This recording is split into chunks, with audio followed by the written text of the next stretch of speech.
जी नमस्कार, मैं Indresh Mishra, diamond public high school Panna ideal Sanskrit teaching में आपका स्वागत है।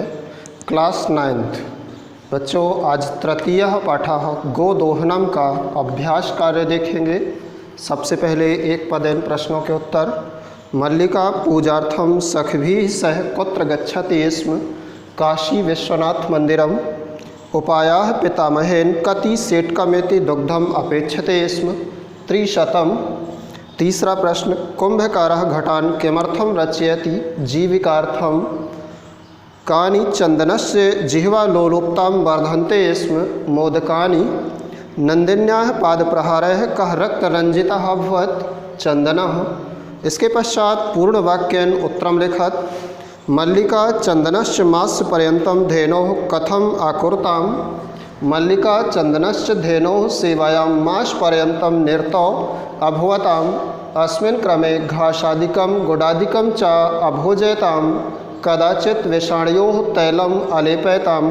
तिलकम् अधारयत्। रात्रौ नीराजनेनापि अतोषयताम्।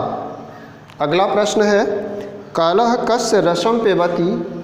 क्षिप्रम् अक्रियमाणस्य आदानस्य प्रदानस्य कर्तव्यस्य च कर्मणः तदृशं कालः पिबति। तीसरा प्रश्न है, घट मूल्यार्थम यदा मल्लिका स्वाभूषणं दातुं प्रयत्ते तदा कुंभकारः किं वदति? घट मूल्यार्थम यदा मल्लिका स्वाभूषणं दातुं प्रयत्ते तदा कुंभकारः वदति, पुत्रिके नाहं पापकर्म करोमि, कथमपि नेच्छामि त्वाम् आभूषणविहीनां कर्तुं। नयतु यथाभिलाषितान् घटान् दुग्धं विक्रीय एव घटमूल्यं ददातु। अगला प्रश्न, मल्लिकया किं दृष्टा धेनोः ताडनस्य वास्तविकं कारणं ज्ञातम्? मल्लिका धेनुं दुग्धं प्रायतत, परन्तु सा अपश्यत यत् मासपर्यन्तं धेनोः दोहनं न अकरोत्, तेन सा पीडाम् अनुभवति स्म इति मल्लिकया धेनोः ताडनस्य वास्तविकं कारणं ज्ञातम्। पांचवा एक वाक्यन है, मासपर्यन्तं धेनोः अदोहनस्य किं कारणमासीत्? ग्राम प्रमुखस्य गृहे मासान्ते उत्सवार्थं दुग्धम् आवश्यकम् आसीत्।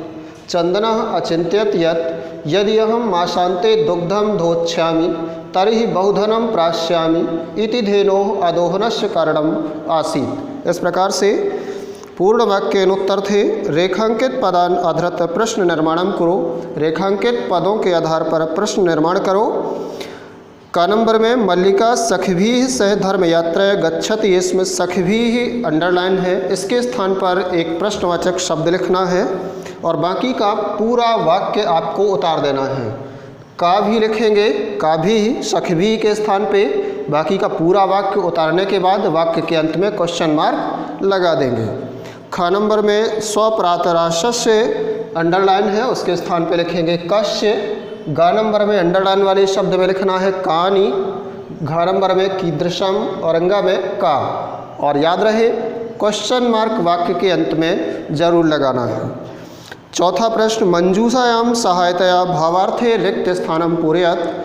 कोष्टक में लिखे हुए शब्दों को रिक्त स्थान में लिखना है। तो सबसे पहले 4 नंबर में आप रिक्त स्थान में लिखोगे धर्म यात्राया, फिर लिखना है गृह व्यवस्थाय। तीसरे रिक्त स्थान में मंगल कामना, चौथे में कल्याण कारणः, पांचवें में उत्पादयेत और छठवें में समर्थकः। पांचवा प्रश्न क्रमांक आपका है, कहानी के अनुसार क्रम से वाक्यों को लिखो। तो क्रम से वाक्य लिखना है आपको। पहले घा नंबर लिखना है, फिर का नंबर, फिर गा नंबर, फिर छा नंबर, फिर इया नंबर, फिर खा नंबर, फिर अंगा नंबर और फिर चा नंबर। इस प्रकार कहानी के घटना क्रमानुसार वाक्यों को सही क्रम में लिख देना है। छठवें प्रश्न में, कह कम प्रति कथयति, कौन किससे कहता है? सबसे पहले लिखा है कह या का, कम या काम। तो कह में लिखना है आपको का नंबर में उमा, और कम और काम में लिखना है चंदनम प्रति। खा नंबर में चंदनः उमाम प्रति, गा नंबर में चंदनः देवेशम प्रति और घा नंबर में देवेशः लिखना है मल्लिकाम प्रति। अंगा नंबर में चंदनः मल्लिकाम प्रति। सातवां प्रश्न क्रमांक, पाठस्य आधारेण प्रदत्त पदानां संधिं या संधि विच्छेदम करोत्। पाठ के आधार पर दिए हुए शब्दों की संधि विच्छेद करके लिखिए या संधि कीजिए। तो क नंबर में लिखना है सिवाह प्लस ते, ख नंबर में मनोहराः, ग नंबर में लिखना है सप्ताह प्लस अन्ते, घ नंबर में न प्लस इच्छामि और इंग नंबर में लिखना है अति प्लस उत्तमः। 7वें प्रश्न क्रमांक का अ नंबर है प्रकृति और प्रत्यय योग करके या फिर अलग करके लिखिए। तो क नंबर में लिखना है आपको क्र प्लस अनियर, ख नंबर में लिखना है विक्रिय, ग नंबर में लिखना है पठ प्लस कत, घ नंबर में ताड़ित्वा और अंग नंबर में लिखना है दोह प्लस तुमन। इस प्रकार से आपका ये अभ्यास कार्य तीसरे पाठ गोदोहनम का संपन्न हुआ। अगले दिन आपको चतुर्था पाठः कल्पतरुः पाठ पढ़ाया जाएगा। इसके आप हिंदी शब्दार्थ याद रखेंगे। आज के लिए ये अभ्यास कार्य ही, मिलते हैं कल चतुर्था पाठ के हिंदी अनुवाद में। धन्यवाद, नमस्कार।